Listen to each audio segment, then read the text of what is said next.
Kalau saya learning by doing ya Mas ya. Oke. Begitu masuk ke sini,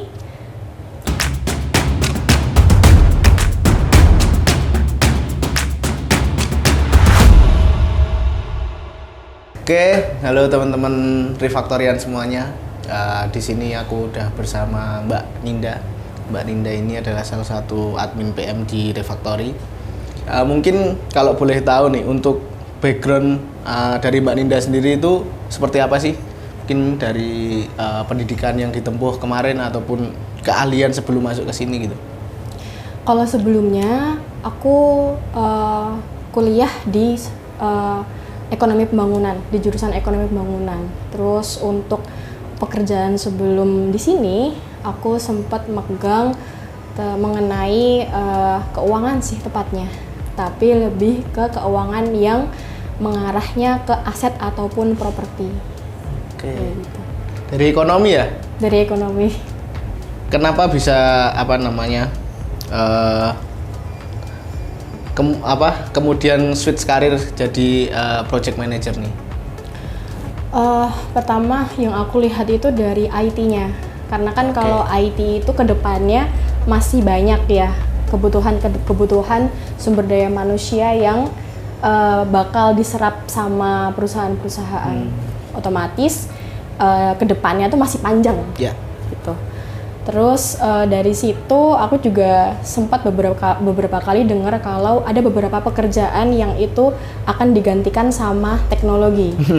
Nah, mau nggak mau kan kita harus paham yang namanya teknologi itu apa gitu. Nah, dari situ aku melihat bahwa oke, untuk bidang teknologi sepertinya suatu kebutuhan nih untuk ke depan gitu.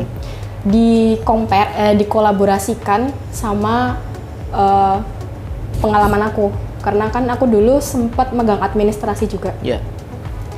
Aku compare, setelah itu pas aku cari administrasi dan lain-lain, ada bukaan admin PM. Oke. Nah, bisa pas masuk di situ, ya udah aku coba apply. Alhamdulillahnya sih untuk interview selanjutnya masuk gitu.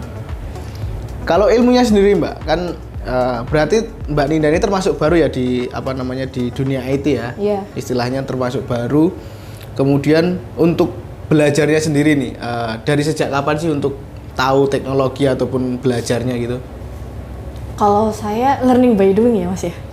Oke. Begitu masuk ke sini, tahu apa-apa aja yang perlu aku improve di bidang itu.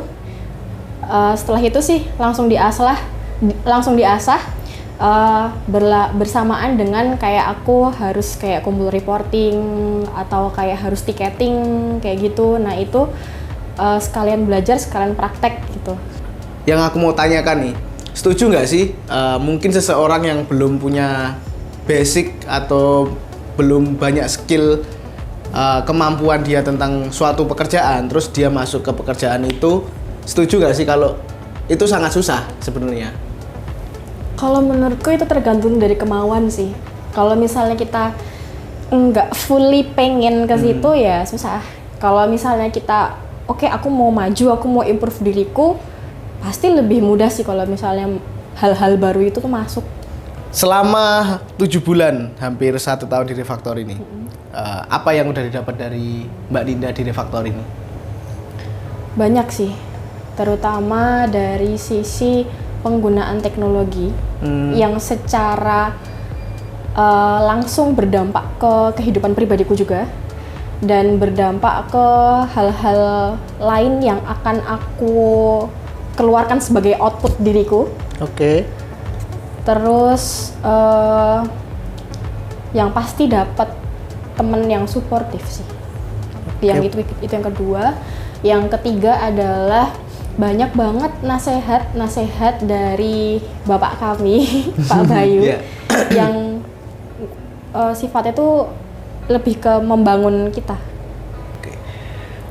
Mungkin yang terakhir sih ini, di luar sana nih banyak yang pengen istilahnya pengen belajar tentang IT ataupun pemrograman dan mereka belum yakin. Mungkin ada nggak sih dari Mbak Ninda kata-kata ataupun motivasi untuk mereka semua yang masih belum yakin dengan keadaan mereka gitu? Kalau belum yakin sama keadaan mereka, coba lihat ke diri sendiri dulu. Kenapa nggak yakin? Oke. Karena mau dicari tempat belajar seperfect manapun, kalau misalnya dia itu nggak percaya diri sama diri sendiri, ya nggak akan ketemu mana yang sesuai, nggak akan ketemu mana yang dia anggap dia itu mampu. Oke. Mungkin itu aja sih sharing-sharing kita atau obrolan kita di video kali ini, Mbak Ninda. Terima kasih Mbak Ninda atas kontribusinya selama ini di Refactory. Semoga Mbak Ninda bisa lebih sukses lagi di luar sana. Apapun yang jadi tujuannya bisa tercapai. Amin. Dan jangan lupa juga tetap belajar dan terus berguna bagi banyak orang. Terima kasih.